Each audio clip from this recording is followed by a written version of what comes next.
Greetings YouTube fam, welcome to another video. Sharing my experience. After my mother brought up the abuse argument I had left behind, with no intention of ever discussing it with her again. Out of nowhere she said something that stood out to me. She said, "That's why your sister said she's the one who is going to take care of me." I replied, "That's awesome." However, that immediately raised questions for me. First of all, why was competition ever encouraged between us? Especially when we were teenagers.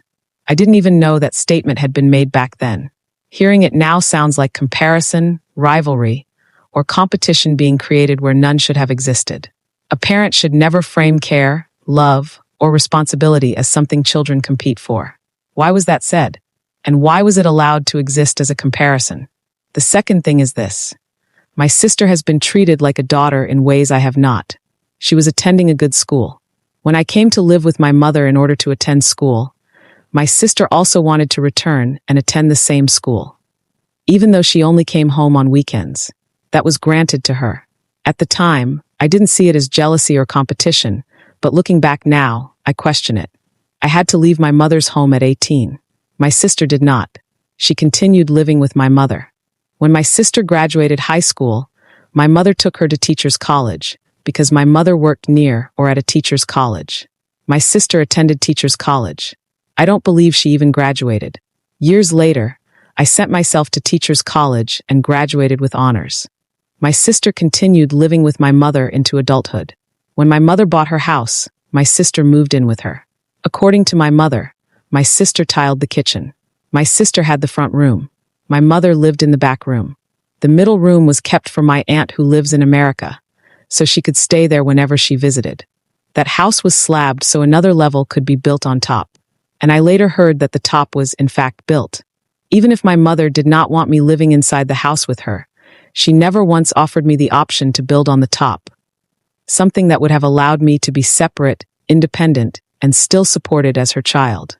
That tells me something. Looking back, it feels like there was no interest in helping me at all. It feels like I was expected to struggle. But I pushed my way. I prayed my way. God helped me. I made it to the United States. I am building a life for myself. And yet, even now, my reputation continues to be targeted.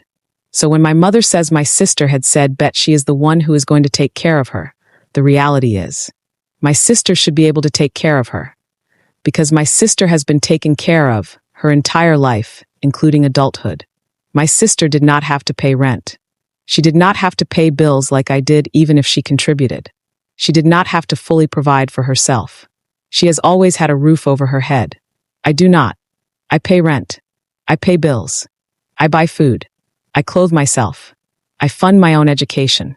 I take care of myself completely.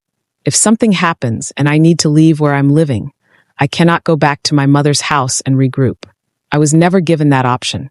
Other people can say, "Let me go back home until I get myself together." I could not. My sister lives with her mother and father. That means the money she would otherwise spend on rent can be used to help them. That is not my situation.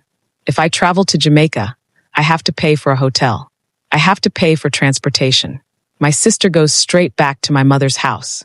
If I had that same access, the money I spend on hotels could have gone toward helping my mother. But I don't have that luxury. So there is no comparison between my sister and me. She has had a consistent safety net. I have had to create my own. She has parents to lean on. I do not. She can travel and return to a home that is waiting for her. I cannot.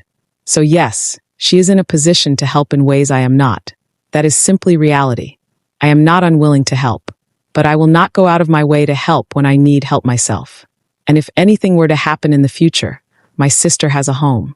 I do not believe I am included in that inheritance. So I have to look out for myself. That is not bitterness. That is fairness. There should be no comparison about who said they will do what, or who is able to do what. My sister is able to do certain things because she has had a crutch to lean on her entire life. I did not. I had to build my own.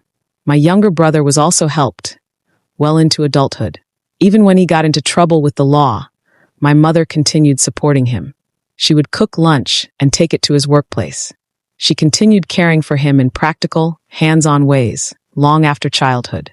He, too, has had support and should reasonably be in a position to contribute to his parents. That matters, because the narrative often makes it seem as though I should do what I am not in a position to do, when in reality, I am the one who has received the least support. When I wanted to come to America, I asked my mother if I could stay at her house for a few weeks so I could save some money and prepare. At first, she said it wasn't possible because she needed someone helping her pay bills at the time. That was the initial reason given. But as time passed, the reasons kept changing. New explanations were added, as though justification was needed after the fact. One of the justifications she gave was that sometimes my younger brother sleeps there. He shares the same mother and father as my sister. That explanation does not make sense to me.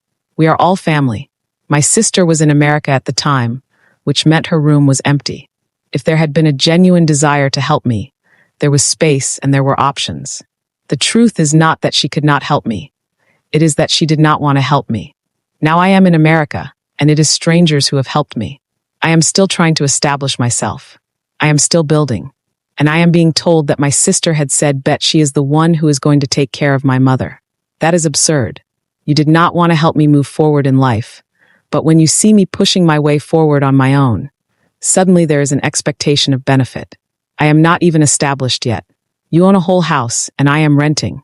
There is another part of this that needs to be said. You do not even ask how I am doing. You do not ask about my well-being.